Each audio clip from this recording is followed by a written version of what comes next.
In Generation 8, two moves that have been staples of the competitive scene since Generation 2 simply ceased to exist. No longer programmed into the games for some reason of Game Freaks that was probably, really good. Those moves were Pursuit and Hidden Power. Today we'll be exploring Pursuit, not just how it affected the game from Generations 2 through 7, but how its absence has affected Generations 8 and 9. And of course, we will make a similar video exploring Hidden Power. First though, we have to look into the move that may as well have been Tyranitar's signature move for close to 2 entire decades and was wielded by many others, dark and non-dark alike, to superb effect. Let's take a look at the long, rich history of Pursuit and examine if it really was the move that shouldn't have been removed.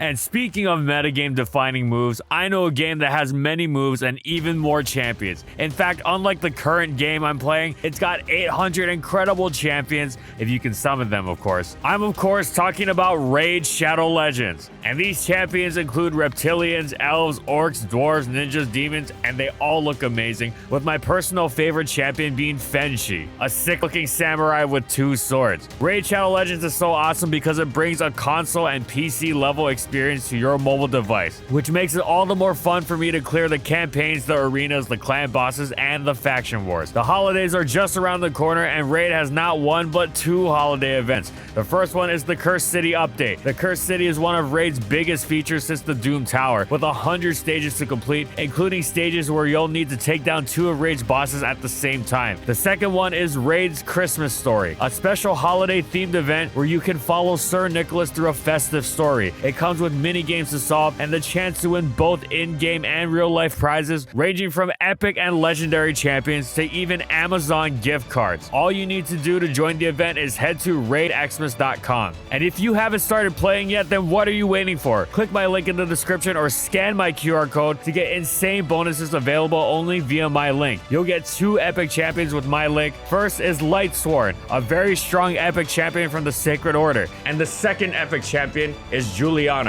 who's a boss killer from the Sacred Order. Once you're in and crushing your enemies, come and find me under the name Kellen_FSG and join my clan False Swipe Raiding, and we'll be legends together. So just hit my link in the description and I'll see you on the battlefield.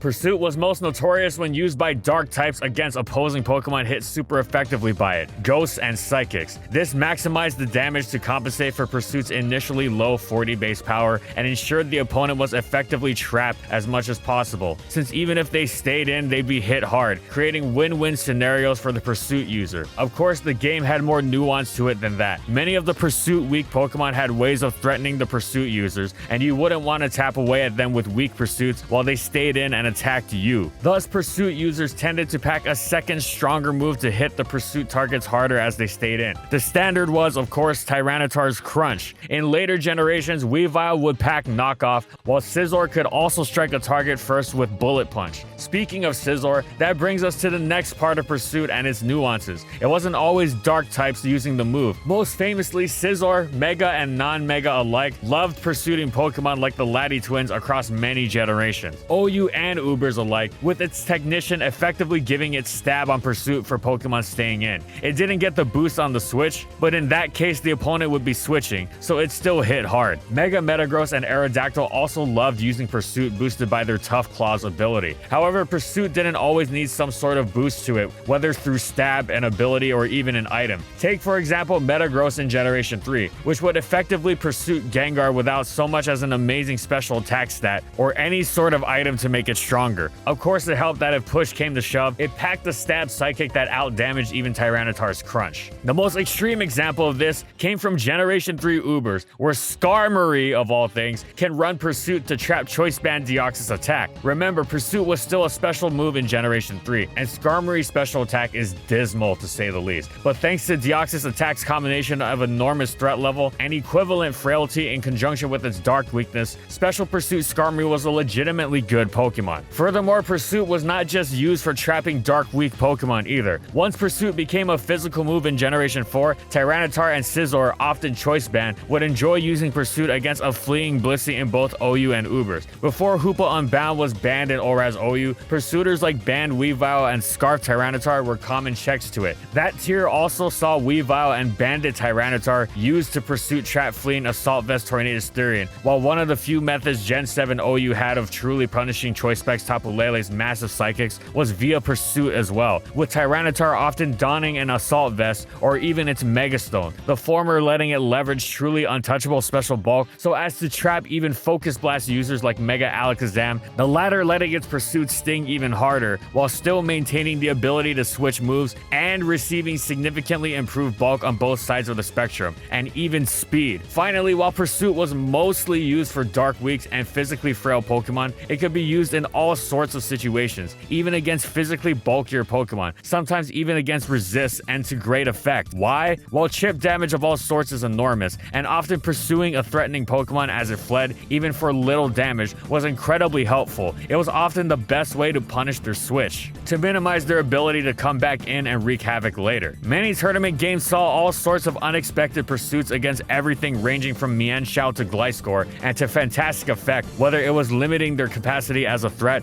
or picking them off once they'd been at low enough health. The latter was especially useful as a timer setting tool for big threats. Sure, something threatening like Huron Black could hit hard, but it better not dip a certain health percentage or it was KO'd and couldn't even come back, even if unencumbered by entry hazards, for example. Choice Band Tyranitar in ORAS OU sometimes was used to pursue Heat Ran of all things, to open up sweeping opportunities for Swords Dance Mega Scizor. In advance, one had to be careful with spamming Hidden Power Flying too freely with Choice Band Salamence or Double Edge with Choice Band Aerodactyl, lest they thud into a Pursuit Tar and get half their health ripped off while switching out, and these were the strongest attacks both Pokemon had. Sometimes the pursuits got truly ridiculous. There were periods in Gen 7 UU with teams regularly carrying multiple Pursuit users like Mega Aerodactyl and Scizor regularly pursuing everything in sight, sometimes even each other. Yes, Pursuit users pursuing each other, the ultimate form of Pursuit. In ORAS OU, it was actually semi-regular practice to use Band Tyranitar to trap the dark-resistant yet physically frail Weavile locked into anything besides Icicle Crash. In a similar yet different example from Gen 7 OU, if an Ash Greninja, whether it had yet to evolve or not, locked into Dark Pulse, Tyranitar would love to punish it with Pursuit as well. Despite Gren resisting the move, it would still sizably cut into Gren's capacity to be a threat later. In essence, Pursuit offered incredible in-battle flexibility with its improvisatory possibilities of playing around major threats. This wouldn't necessarily be your go-to answer for a threat, such as with the Gen 3 OU Choice Banders, but it gave you more options for dealing with them. To pull off successful, unorthodox pursuits was considered among the most skillful moves in the game, and some top players even made them their signature, seemingly pursuing more dark-resistant Pokemon than anything else. Some notable examples came in the form of punishing Mega Lucario and Heracross that had weakened their defense with close combat. However, Pursuit's primary use was, of course, aimed at its more traditional targets, dark weak Pokemon, and it was with this in mind that it was added to teams, as it facilitated certain Pokemon and strategies, allowing them to function at their best.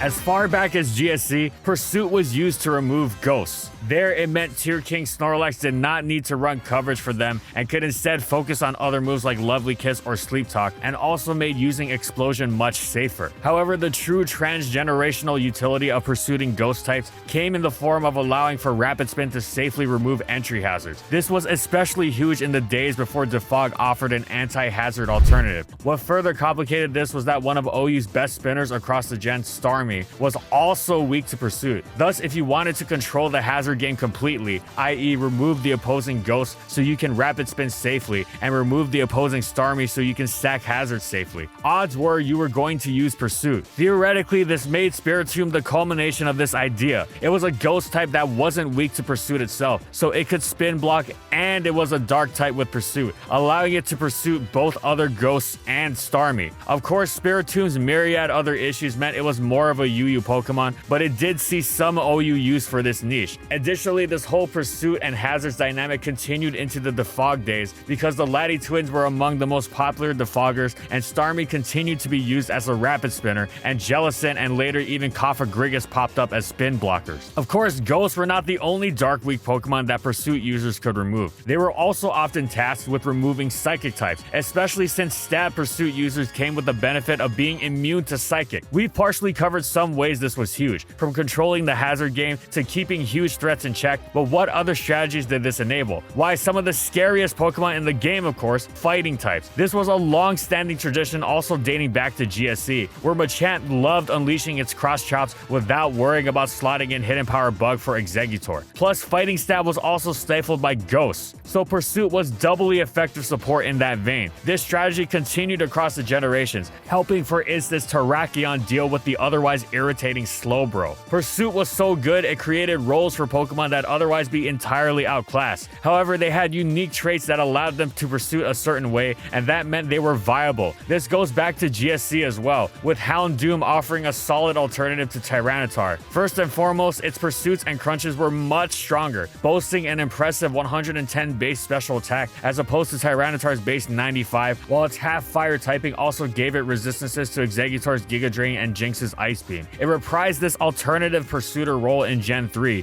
where it upgraded to pursuing Celebi, as well as being better into the new and improved Gengar, which was now spamming a Will-O-Wisp that wouldn't affect Houndoom at all. Meanwhile, Generation 6 and 7 OU saw Choice Scarf Crocodile as an alternative to Tyranitar because of its higher speed, allowing it to outrun Mega Alakazam, which was absolutely pivotal. Pursuit's influence was so utterly massive that it shaped metagames around itself. So many core dynamics of so many metagames were Pursuit-centric. One couldn't rely on half of Keldeo's so-called checks in Gens 5 and 6 OU because they were so horribly destroyed by Pursuit. Entry Hazard wars were utterly dominated by Pursuit, removing spinners and spin blockers alike. This was not just present across generations, but across tiers as well. This was the case for offensive Pokemon too. Pursuit supporting Vicious Stab was terrifying whether it was Snorlax in Gen 2 OU, Munchlax in Gen 4 Little Cup, or anything else. Tyranitar could seemingly pursue anything. If Kyogre locked into Ice Beam or Thunder, bam! Tyranitar was there to rip some health off of it. Before its initial ban in Gen 4 OU, Latias was considered broken because yes, while it was Pursuit weak, it felt pretty much impossible to deal with if you didn't have Pursuit. And the same wound up being true for Latios in Gen 5 OU. And finally, Pursuit always kept some of the scariest threats in the game in check. They might hit hard, but they wouldn't escape unscathed if they even escaped at all. Some wondered about the occasionally strangling nature of Pursuit's influence. Was it broken? Was its wide scope too limiting in terms of viability? Very few actually thought so, but seeing as the move was such a persistent top-tier force for so long, the thought naturally popped up, although it was mostly dismissed because one could not really get the most use out of Pursuit without playing skillfully, and any doubts that might have been had about that were almost certainly erased once Generation 8 came along, with Pursuit no longer in the game. So what happened as a result?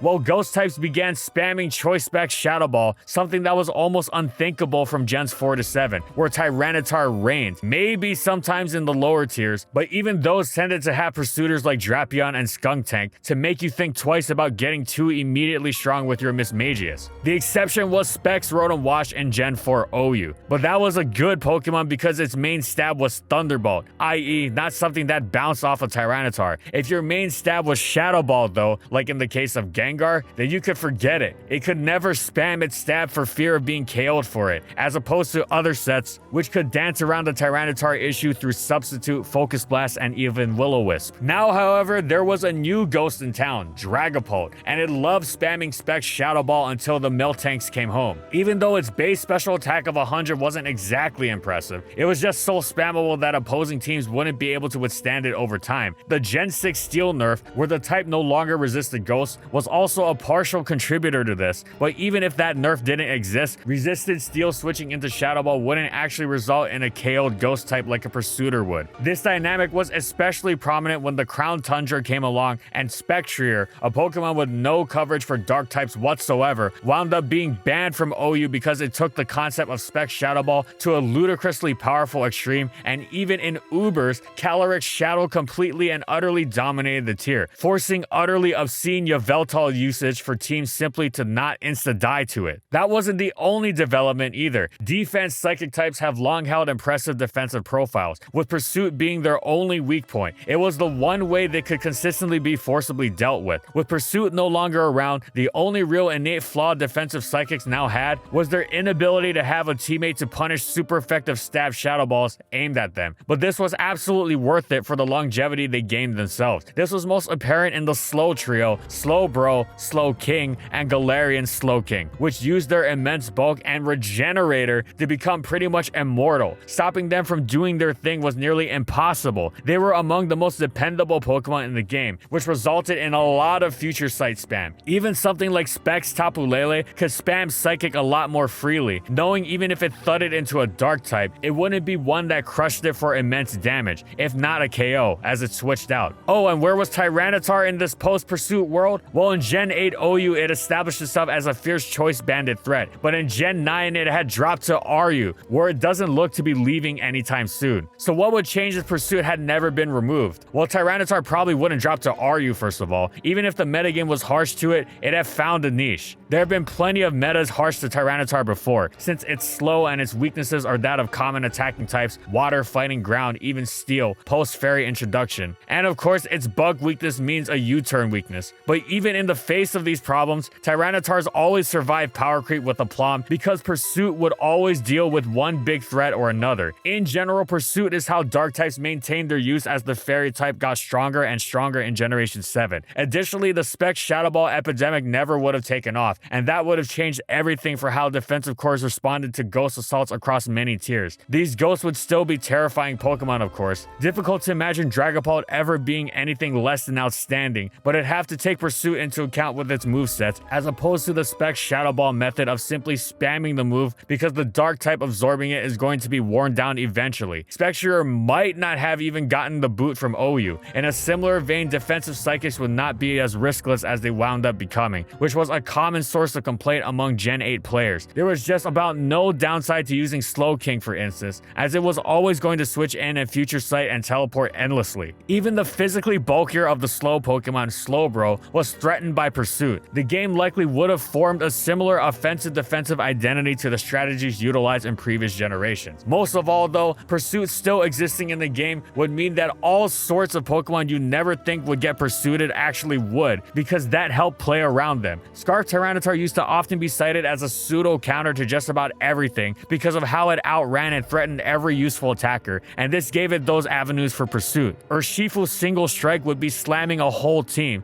but it'd try and switch out from a revenge killing Scarftar to avoid a superpower, and it would get chunked by Pursuit. Not for a huge chunk, but a significant one in preventing it from completely bowling Pokemon over, and actually getting stung quite decently if it had dropped its defense with close combat previously. This type of possibility in playmaking was what made Pursuit such an amazing, vital aspect of the game, and it's why we conclude that it should not have been removed, as it added a great deal of skill and creativity in order to be used effectively. Thanks for watching, everyone, and as always, if you liked the video and you want to see more, be sure to subscribe to False Swipe Gaming for more weekly Pokemon content, and in the comments, I want to know, what do you think about Pursuit being removed? Do you think it should have been removed? Whatever it is, let us know in the comments. Also, thank you so much to our patrons for continued support of our videos, and thank you to everyone else watching as well.